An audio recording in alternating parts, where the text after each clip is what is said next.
Merci Bruno, merci pour la présentation. Bonjour à tous. Donc je vais partir de ce petit scénario pour vous expliquer un petit peu les problématiques que l'on adresse. Donc ici, nous sommes dans un environnement, un appartement, avec donc des capteurs de différentes natures. Et puis, il y a donc, une personne et puis un petit robot. L'un des problèmes qu'on a à gérer, c'est l'hétérogénéité des données qui sont issues des capteurs. Donc on a des capteurs de différentes natures avec des données plus ou moins explicites, plus ou moins avec des formats différents, avec une vitesse d'arrivée différente qu'il faut donc gérer. Et puis, on est dans un environnement ouvert, c'est-à-dire que on a cet appartement-là, mais on peut changer d'environnement, on peut avoir des capteurs nouveaux qui arrivent ou qui disparaissent. Donc il faut s'adapter à cette dynamicité pour éviter d'avoir une solution qui ne s'applique qu'à un type d'architecture ou d'environnement. On a une problématique liée à l'incertitude des données. Les données ne sont pas fiables. Ça peut être lié au fait que les capteurs ne fonctionnent plus ou moins bien, que les données ne sont pas très précises, que les données ne sont pas fraîches. Donc il y a différentes dimensions liées à la qualité des données qui sont envoyées par les capteurs. Et donc dans cet environnement-là, nous ce qu'on veut, c'est regarder un petit peu, comprendre l'activité de l'utilisateur. Pourquoi on veut le faire? C'est aussi pour pouvoir lui apporter une aide, de faire de la recommandation, lui signaler qu'il y a quelque chose qui va ou qui ne va pas. Donc c'est pas juste, on ne se concentre pas uniquement sur l'activité toute seule sans tenir compte de son environnement. Donc ce qui est important, c'est l'activité compte tenu de l'environnement dans lequel on est. Et justement, on s'intéresse également donc à ce qu'on appelle la situation, c'est-à-dire que c'est l'activité dans un environnement donné.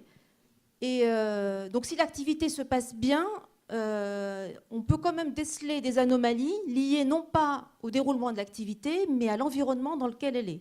Donc, par exemple, l'utilisateur est en train de dormir ou d'avoir une activité tranquillement, donc il n'y a aucun problème par rapport à ce qu'il fait. En revanche, il a laissé quelque chose sur le feu, et donc là, il y a un risque d'incendie ou de problème quelconque s'il ne vient pas dans la cuisine pour éteindre le feu, enfin, regarder ce qui se passe dans la cuisine. Et alors, comme on a mis un petit robot, alors ici le robot, c'est une forme de capteur supplémentaire, hein, puisque le robot, il est aussi, il comprend un certain nombre de capteurs. Il a l'avantage d'être mobile.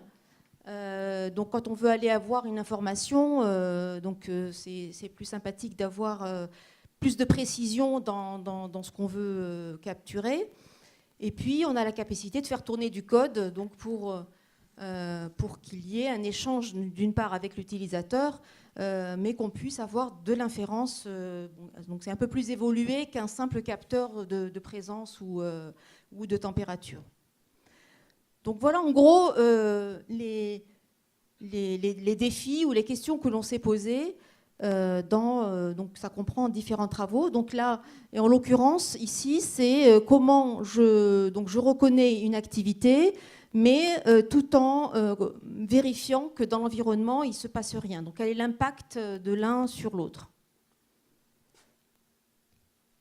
Donc pour résumer un petit peu les objectifs, donc on veut prendre des décisions dans un environnement intelligent à partir de donc, un certain nombre de capteurs de différentes natures dont les informations fournies sont potentiellement donc imparfaites. Et donc, ce qu'on veut faire, c'est la reconnaissance d'activité avec éventuellement de la détection d'anomalies et puis des actions. Donc, compte tenu de ce qu'on a compris, de ce qu'on a inféré, donc on va agir d'une façon ou d'une autre.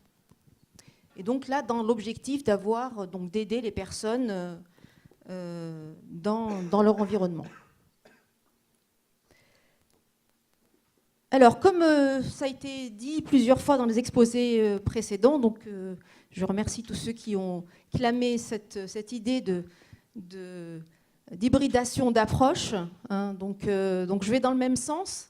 Ça m'évite de donner tous les avantages. Donc ici, par exemple, si je prends le problème de la reconnaissance d'activité, c'est un problème qui a été largement étudié dans la littérature, souvent avec des méthodes d'apprentissage. Donc les méthodes d'apprentissage qui vont partir directement des données brutes issues de capteurs, qui vont entraîner, extraire un modèle à partir d'un sous-ensemble de données et puis l'utiliser par la suite. Ce qu'on peut repérer par rapport à nos besoins, donc nous ce qu'on veut, c'est d'avoir une solution qui tienne compte de l'imperfection, donc de l'incertitude des données. Donc certaines approches le font et pas d'autres, donc c'est pas généralisé. Donc ces données-là n'ont pas vraiment un sens métier, puisque ce sont des données numériques, des données directement des données brutes, pauvres sémantiquement parlant. Et puis il nous faut une phase d'apprentissage, et puis il nous faut beaucoup de données évidemment. Donc ça marche très bien quand on a beaucoup de données et que les données sont relativement stables, hein, puisque nous on est dans un environnement qui évolue, donc nos données sont potentiellement remises en question à chaque fois. En parallèle, donc les méthodes de reconnaissance d'activité basées sur on va dire la connaissance, donc c'est des méthodes qui utilisent de la logique, de la logique floue, des ontologies, plusieurs représentations de connaissances, qui, à partir des données brutes, vont monter en abstraction pour travailler avec des données qui ont un sens sémantique un peu plus évolué que les données de base. Donc ces données donc on a des données riches sémantiquement parlant. Il y a la notion qui a été évoquée tout à l'heure aussi, le fait que ce soit incrémental, c'est-à-dire que je peux tout à fait, au fur et à mesure, pendant le déroulement du processus, rajouter une nouvelle règle. Donc ça ne perturbe pas plus que ça le raisonnement. Et en termes de gestion d'incertitude, donc il y en a un peu, mais c'est pas quelque chose qu'on retrouve, en tout cas c'est limité.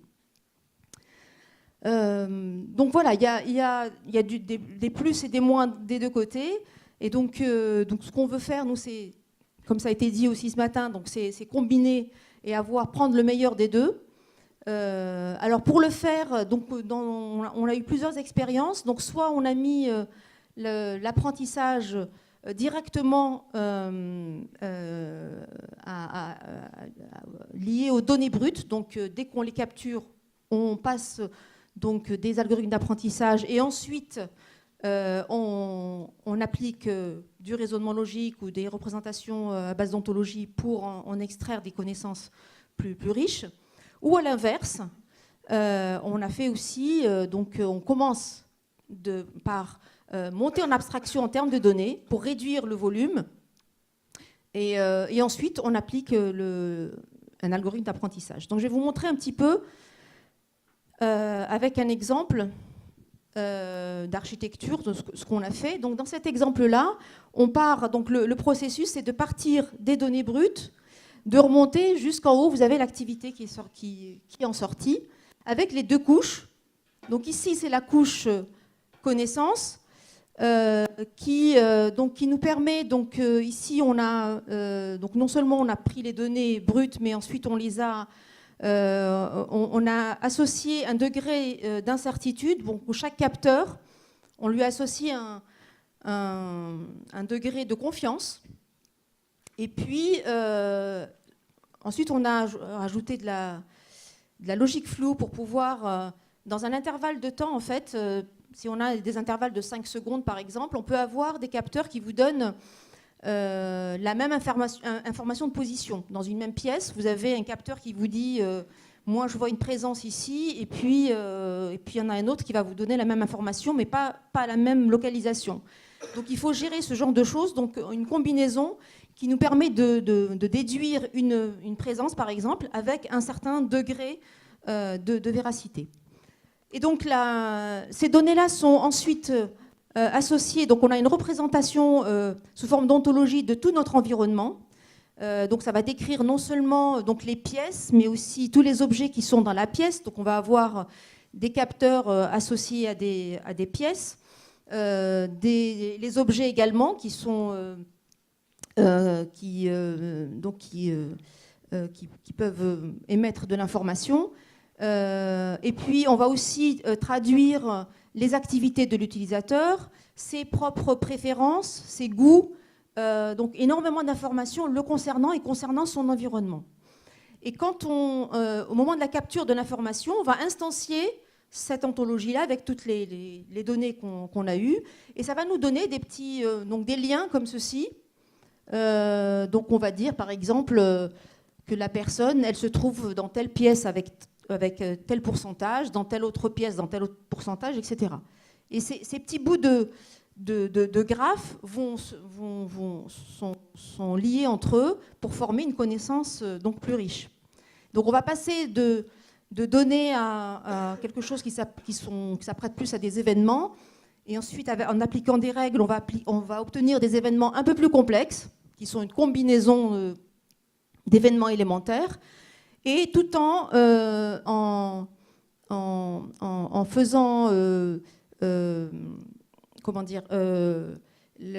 faisant en sorte que le degré d'incertitude soit propagé d'un niveau à l'autre. Donc ça, c'est pour la partie donc connaissance. Donc du coup, je réduis mon volume de données et je lui donne un peu plus de sens, puisque là, mes données ne sont pas complètement isolées, elles sont reliées, et je peux dire que la donnée qui me provient de tel capteur, il s'agit de la fenêtre qui se trouve dans la pièce P1, qui a telle et telle caractéristique. Hein, donc ça me permet d'avoir un peu plus d'informations autour de ça. Et ensuite, la couche du dessus, là on applique un algorithme classique. Donc ici, on a utilisé le Damter-Scheffer qui a l'avantage justement de gérer l'incertitude. Ce qui change, c'est son input. Donc du coup, on a fait l'extraction des features en partant de la modification. Donc on a notre nouvelle donnée, disons, mâchée et agrégée. Ensuite, on applique le classifieur de manière classique. En fait, ça reste une boîte noire à ce niveau-là. Et puis, on obtient une activité par la suite. Et donc, c'est juste pour vous donner un petit peu à quoi ça ressemble, la phase le passage des données brutes vers les ontologies. Donc, ça nous donne une représentation comme ça. Donc, on a un capteur qui est localisé dans le bureau 1. Le téléphone, ici, il a un nom, il a un degré de confiance. Il se trouve dans telle pièce, etc. Donc tous ces petits bouts de graphes sont reliés entre eux. Et puis, donc là, on voit le passage de la trame reçue par les capteurs. On l'enrichit sémantiquement et ensuite on fait de la fusification, je ne sais pas si ça se dit en français, pour lui associer une valeur d'incertitude. Et puis on a des règles, les règles qui permettent d'obtenir des objets élémentaires ou des événements élémentaires ou des événements complexes. Par exemple, le fait de dire je suis assis sur une chaise et je suis proche de la table de la cuisine, donc je suis assis sur une chaise donc dans la cuisine. En tenant compte évidemment de tout ce qui est temporel, je ne l'ai pas dit, mais évidemment il faut que les événements soient compatibles, il faut qu'on vérifie la précédence des événements au niveau temporel. Alors, donc on a évalué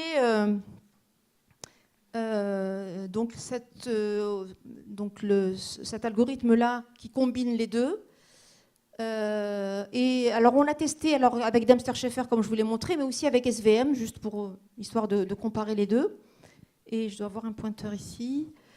Donc ce qu'on a fait, on a fait varier la fenêtre temporelle de 60 secondes jusqu'à 300 secondes. Et puis, donc ici avec Dempster Schaeffer, ici avec SVM. Et on atteint une précision maximale ici de 90% pour une fenêtre de 180 secondes. Et ensuite, on est parti de cette fenêtre-là, puisque c'était le meilleur résultat, et on a rajouté au fur et à mesure des valeurs d'incertitude dans les données. Jusqu'à arriver ici à la moitié, en fait, hein, c'était 5 sur 5, donc c'était une valeur sur 2 était incertaine. Donc on voit bien qu'on descend évidemment en qualité, mais on ne descend pas si bas que ça, puisqu'on arrive à maintenir quand même un certain niveau. Donc ça, c'est l'encapsulation des deux. Hein. Donc ça, c'est l'hybridation de la partie basée sur la connaissance et basée sur l'apprentissage. Je n'ai pas montré ici, mais on a testé 100, donc le SVM tout seul et le Dempster Schaeffer tout seul, et on atteignait au maximum 80% de taux de reconnaissance.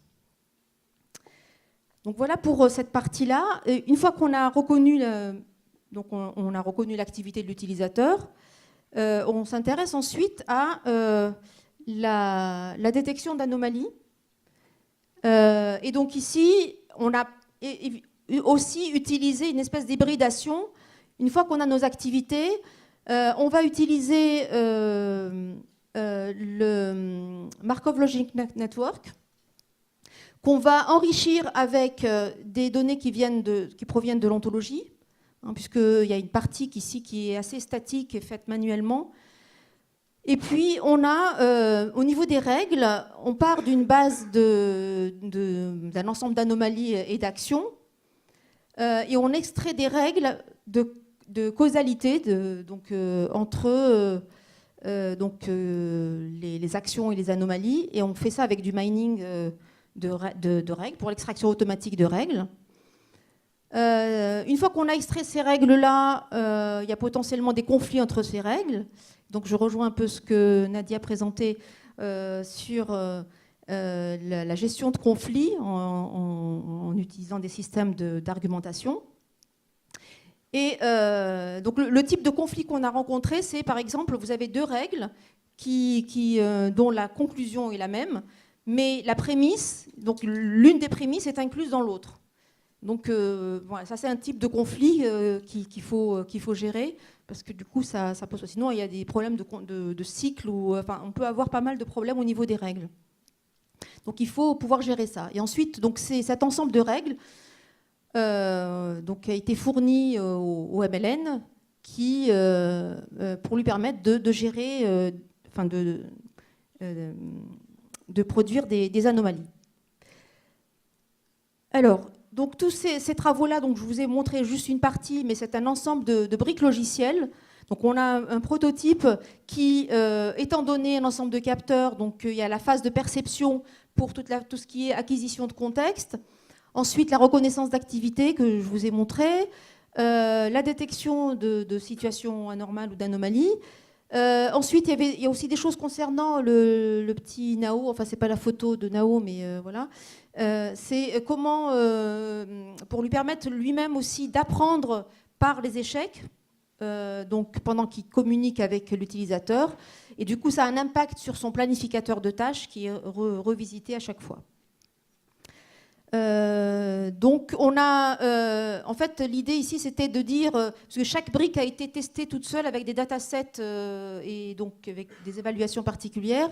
Et ce qu'on voulait faire, c'était l'idée c'était de mettre bout à bout finalement tous ces briques logicielles et d'en faire un prototype complet. Alors j'ai une petite vidéo.